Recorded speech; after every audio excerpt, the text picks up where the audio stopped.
제 이름은 서윤. 나이는 47. 17년 전, 저는 제 세상의 유일한 섬 같은 남자, 민준과 결혼했습니다. 8살 연상인 그는 이제 55. 단단한 침묵으로 자신을 두른 사람입니다. 밖에서 그는 그림자처럼 조용하고 존재감 없이 물처럼 흐릅니다. 하지만 현관문이 닫히는 순간 그는 거대한 파도가 되어 오직 저를 향해 밀려옵니다. 그 사랑은 때로 숨막히는 해일과 같아서 저는 매일 밤 그의 바다에서 허우적거립니다. 어느 새벽이었어요. 창틈으로 스며든 희미한 여명이 방 안의 먼지를 은빛으로 물들일 무렵 겨우 눈을 떴을 때 그의 손은 이미 제 허리를 감고 있었습니다. 낯익은 무게감, 천이 살갗을 녹이며 스며드는 감각. 민준 씨, 나 오늘 피곤해. 잠에 잠긴 목소리로 나지기 말해도 그는 대답 대신 그저 깊은 눈으로 저를 바라볼 뿐입니다. 그의 시선은 언제나 저를 관통하는 것만 같아 저는 속수무책으로 발가벗겨진 기분이 됩니다. 그는 말없이 제 어깨에 입술을 묻고는 뜨거운 숨을 들이쉬었습니다. 그 숨결 하나에 온몸의 감각이 솜털처럼 일어섰습니다. 왜 또 그래? 제 체념 섞인 물음에 그는 고개를 끄덕이면서도 이불 속 그의 손은 멈추지 않습니다.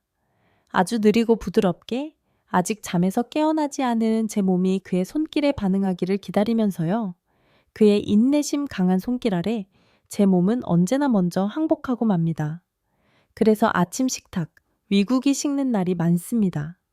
그는 끓어오르던 국이 식는 건 아무렇지 않아 하면서 제 몸이 식는 건 단 한순간도 견디지 못하는 남자니까요. 부엌에서 저녁을 준비할 때도, 거실 소파에서 책을 읽을 때도, 심지어 젖은 빨래를 걷어내던 베란다에서도 그는 소리 없이 다가옵니다. 등 뒤에서 느껴지는 그의 단단한 가슴, 허리를 감싸는 팔, 그리고 말없이 티셔츠 자락을 들어 올리는 다른 손. 지금은 아니잖아. 매번 같은 말을 해도 그는 왜 안 돼? 같은 질문조차 하지 않습니다. 그저 저를 들여다보고 그의 깊은 눈빛과 집요한 손길로 천천히 저를 무너뜨릴 뿐입니다. 누군가는 부럽다고 또 할지도 모릅니다. 17년이 지나도 나를 이토록 뜨겁게 원하는 남편이라니. 하지만 상상해 보세요. 그 열망이 매일 하루에도 몇 번씩 장소를 가리지 않고 당신을 덮쳐온다면 그건 정말 부러워할 일일까요? 이 이야기는 그래서 시작됩니다. 말은 없지만 언제 어디서든 나를 벗기려는 남자와 그를 사랑하지만 때로는 그 욕망의 무게에 짓눌려 숨막혀 하는 여자의 이야기. 이것은 단순한 잠자리 이야기가 아닙니다. 사랑에 잠식된 남자와 그 사랑 안에서 온전한 숨을 쉬고 싶었던 여자, 그리고 마침내 서로를 다른 방식으로 껴안게 된 우리 두 사람의 기록입니다. 평범한 토요일 오후였습니다. 동네 그린마트로 장을 보러 간 날이었죠. 아이 없이 단둘인 우리는 종종 손을 잡고 조용히 장을 보곤 합니다. 그는 카트를 미는 내내 말이 없지만 제게서 한 걸음도 떨어지지 않습니다. 그날도 평소처럼 돼지고기와 야채 몇 가지를 담고 계산대 줄에 섰을 때였습니다. 형광등 불빛 아래 길게 늘어선 사람들, 바코드 찍는 소리, 무심한 안내방송이 뒤섞인 소란 속에서 그가 갑자기 제 손목을 낚아챘습니다. 왜, 계산은? 제가 물었지만 그는 대답이 없었습니다. 단단히 담은 입술, 어딘가를 향한 단호한 걸음. 아, 또 시작이구나. 심장이 서늘하게 내려 앉았습니다. 그가 저를 이끈 곳은 마트 건물 옆 사람들의 발길이 거의 닿지 않는 비상계단이었습니다. 관계자 외 출입금지 팻말이 붙은 차가운 철제문을 밀자 퀴퀴한 먼지 냄새와 서늘한 공기가 우리를 감쌌습니다. 좁고 어두운 계단 아래 그는 저를 거칠지 않지만 단호한 힘으로 벽 쪽으로 밀었습니다. 여기서 이러면 안 돼. 제 작은 속삭임은 회색 콘크리트 벽에 부딪혀 부서졌습니다. 그는 대답 대신 헝클어진 제 머리카락을 정리하듯 두 손으로 부드럽게 쓸어 넘겼습니다. 그리고 한 손이 제 허리 안쪽으로 파고들었습니다. 거짓말처럼 호흡이 가빠졌습니다. 창문 틈으로 들어오는 비스듬한 빗줄기 속에서 춤추는 먼지들, 저 위 어딘가에 있을지도 모를 CCTV, 누군가 문을 열고 들어올지도 모른다는 공포가 뒤섞여 온몸이 굳었습니다. 그 순간 그가 제 귓가에 입술을 대고 아주 낮은 목소리로 속삭였습니다. 계속 생각났어. 아까 장바구니 들고 있던 당신 손목, 그거 잡고 싶어서 미치는 줄 알았어. 터무니없는 말이었지만 그것이 이 남자가 욕망을 표현하는 방식이었습니다. 어느 순간 어떤 모습이 그를 자극했는지 전부 기억하고 있다가 이렇게 예고 없이 터뜨리는 사람. 제 셔츠 단추가 그의 손에 풀어지고 차가운 벽에 냉기가 등을 타고 오를 때 저는 결국 눈을 감고 말았습니다. 제발, 빨리. 처음으로 제가 먼저 내뱉은 말이었습니다. 그는 웃지도 기뻐하지도 않았습니다. 다만 제 어깨에 입술을 묻으며 천천히 그러나 분명하게 속삭였습니다. 그 말 기다렸어. 그날 우리는 김치를 담글 재료 몇 가지를 끝내 사지 못했고 늦은 저녁 편의점에서 삼각김밥 하나씩을 사들고 집으로 돌아왔습니다. 그는 아무 일 없다는 듯 TV를 켰고 저는 소파에 앉아 다리 사이에 남은 그의 뜨거운 감각을 조용히 삼켜냈습니다. 욕망을 감추지도 참지도 미루지도 않는 사람. 그 사실이 저를 무섭게 할 때도 미친 듯이 설레게 할 때도 있다는 것을 저는 알고 있었습니다. 그날은 남편과 단둘이 외식을 하던 날이었습니다. 기념일도 아니었지만 그는 가끔씩 그렇게 불쑥 저를 데리고 나갑니다. 나가자. 그 한마디가 전부입니다. 도착한 곳은 시내에서 조금 떨어진 화담이라는 고깃집. 테이블 간격이 넓고 오래된 나무에서 풍기는 은은한 향이 감도는 조용한 곳이었습니다. 등심이 숯불 위에서 지글거리는 소리, 소주잔이 부딪히는 맑은 소리만이 우리 사이의 침묵을 채웠습니다. 그는 고기를 굽는 내내 한마디도 하지 않았지만 저는 알 수 있었습니다. 무언가를 필사적으로 참고 있는 그의 굳은 표정과 이따금씩 내게 머무는 뜨거운 눈빛을. 식사를 마치고 나가는 길, 제가 먼저 문고리를 잡으려는 순간 그의 손이 제 손 위를 덮었습니다. 왜? 그는 대답 대신 제 귀에 조용히 속삭였습니다. 그 뜨거운 숨결이 귓가를 간지럽혔습니다. 딱 5분만, 진짜 5분이면 돼.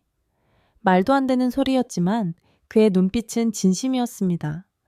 저는 고개를 저었습니다. 여기선 정말 아니야. 그 순간 그가 문에 달린 작은 잠금 장치를 돌렸습니다. 찰칵하는 소리가 유난히 크게 울렸습니다. 그는 말없이 제 어깨를 밀어 음식점 안쪽 복도 끝에 있는 화장실 앞으로 저를 데려갔습니다.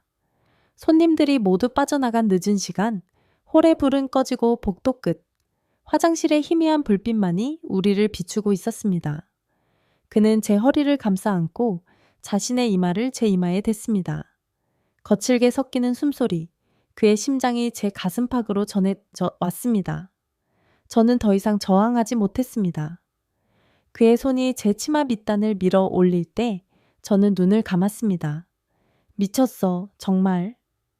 말은 그렇게 하면서도 제 두 손은 그의 넥타이를 움켜쥐고 있었고 그의 입술은 제 목덜미를 뜨겁게 더듬고 있었습니다. 그날 저는 그의 욕망을 받아들였다기보다 그의 집착에 휩쓸린 기분이었습니다. 하지만 이상하게 싫지는 않았습니다. 그의 손끝에서 느껴지는 것은 단순한 욕정이 아니라 마치 무언가를 잃을까 두려워하는 사람의 절박함 같았기 때문입니다. 혹시 나를 놓칠까봐 이러는 걸까? 그런 생각이 들자 다리 사이로 스며드는 그의 천이 왠지 모르게 애처롭게 느껴졌습니다. 그날 이후 남편의 침묵은 더 깊어졌고 욕망은 더 절박해졌습니다. 주말 오전 청소와 빨래를 모두 마치고 거실 소파에 주저앉았을 때였습니다. 그는 이미 기척도 없이 제 뒤에 와 있었습니다. 그리고 제가 막 앉은 그 순간 무릎 사이로 그의 손이 들어왔습니다. 지금은 제발. 숨을 고르며 말했지만 그는 고개를 기울이며 제 목덜미를 조용히 쓸어내릴 뿐이었습니다. 잠깐이면 돼.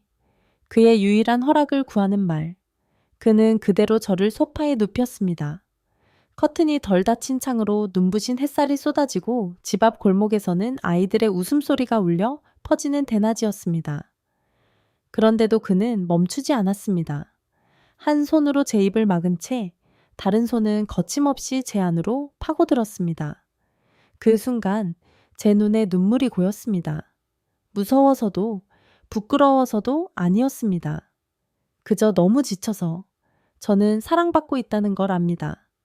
하지만 그 사랑을 매번 이런 방식으로만 확인받아야 한다는 것이 너무 숨이 막혔습니다. 그날 밤 저는 처음으로 그를 거칠게 밀어냈습니다. 퇴근하자마자 샤워도 하지 않는 채 저를 안방으로 끌고 가는 그를. 당신 왜 이렇게까지 해? 나는 오늘도 피곤하고 지금은 준비도 안 됐는데 왜 항상 당신 멋대로야? 그는 말없이 멈췄습니다. 멈췄습니다.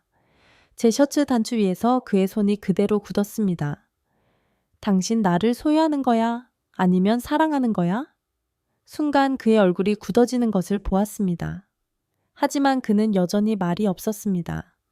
대신 내 얼굴을 두 손으로 감싸쥐고 대답 대신 입을 맞췄습니다. 그저 입술로 저를 막아버리려는 듯이.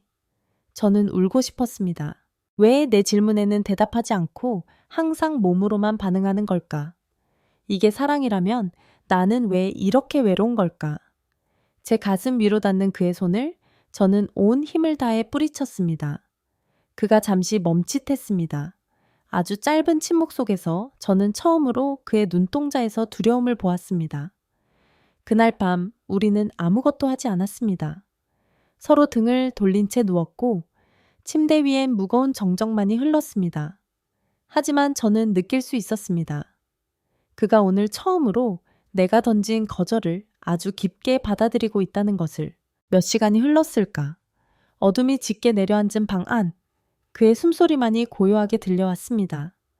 제가 조용히 몸을 일으켜 화장실에 가려던 순간 그의 손이 제 손목을 잡았습니다. 어둠 속에서 느껴진 그의 손은 너무나 따뜻해서 저는 순간 숨이 멎는 줄 알았습니다. 미안해. 자고 있던 줄 알았는데 목이 잠긴 채 아주 힘겹게 내뱉은 한마디. 그 짧은 말이 툭 하고 제 가슴에 떨어졌습니다. 저는 눈을 감고 천천히 고개를 끄덕였습니다. 그냥 말로 해줬으면 좋겠어. 내가 사랑받고 있다는 걸. 그게 단지 내 몸을 원하는 것만은 아니라는 걸.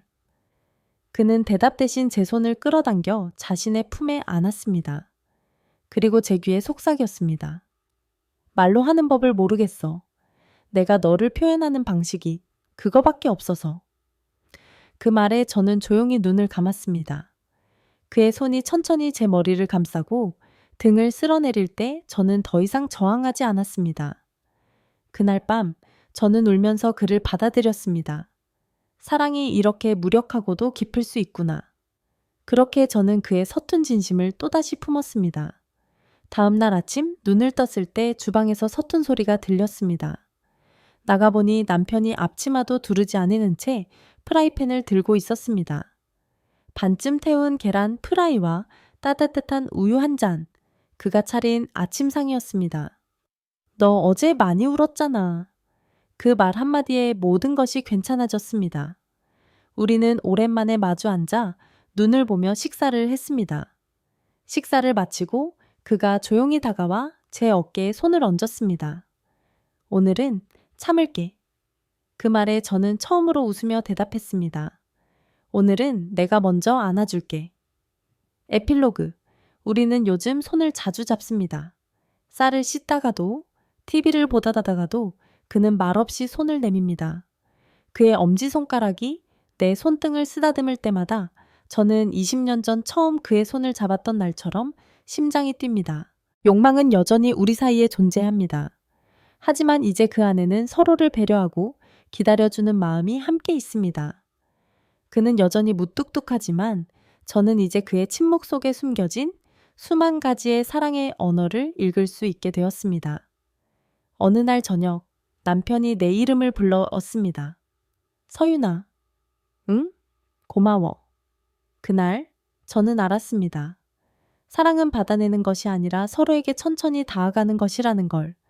우리는 여전히 뜨겁고 서툴지만 침묵의 파도가 밀려오는 서로의 바다에서 기꺼이 함께 잠기고 있었습니다. 세상에서 가장 뜨거운 방식으로